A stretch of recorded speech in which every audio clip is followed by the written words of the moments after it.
கர்த்தரும் இரட்சகருமாகிய இயேசு கிறிஸ்துவின் நாமத்தினாலே யாவருக்கும் வாழ்த்துக்களை தெரிவித்துக் கொள்கிறேன்.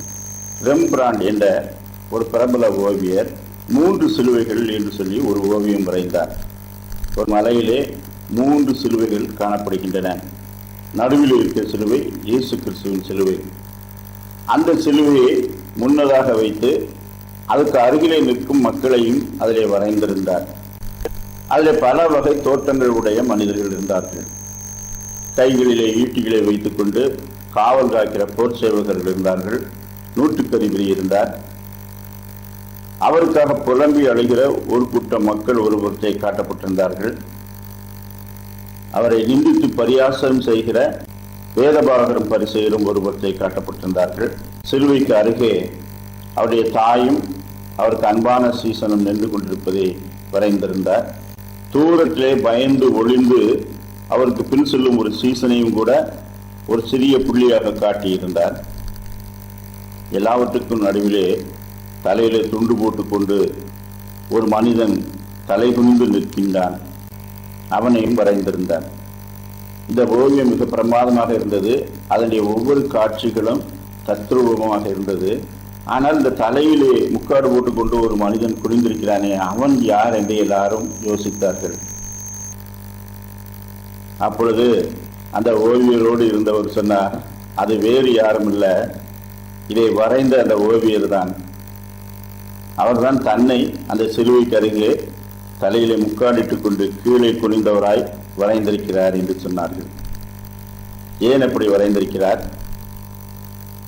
இயேசு கிறிஸ்துவின் இந்த சிலுவைக்கு நானும் காரணம். என்னுடைய பாவங்களுக்காக அல்லவா அவர் சிலுவையை சுமந்து கொண்டிருக்கின்றார். எனக்கு நியாயத்தீர்ப்பு கொடுக்கப்பட்டால் என்னுடைய பாவங்களுக்காக தொங்க வேண்டியவன் நான். ஆனால் எனக்காக வேறொருவர் தொங்குகின்றார். அவர் விருப்பத்தோடு அதை ஏற்றுக்கொண்டு சிலுவையிலே தொங்குகிறார். எனவே பாவியாகிய நான் அவருக்கு முன்பாக தலை குனிந்து அவரை தொழுது கொள்வதை தவிர வேறொன்றும் செய்ய முடியாதே.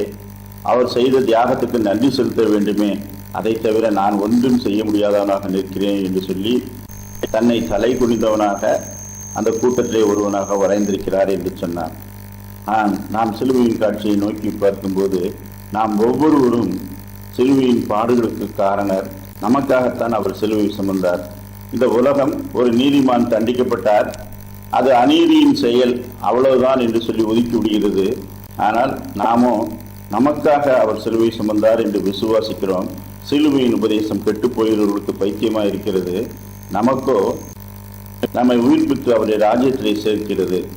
கலாத்தியர் 2:20 நான் இப்பொழுது மாம்சத்தில் பிழைத்திருக்கிறதோ என்னில் அன்பு கூர்ந்து எனக்காக தம்மை தாமே ஒப்பு கொடுத்த தேவனுடைய குமாரனை பற்றும் விசுவாசத்தினாலே பிழைத்திருக்கிறேன். ரோமர் 4:25 அவர் நம்முடைய பாவங்களுக்காக ஒப்பு கொடுக்கப்பட்டும் நாம் நீதிமான்களாக்கப்படுவதற்காக எழுப்பப்பட்டும் இருக்கிறார்.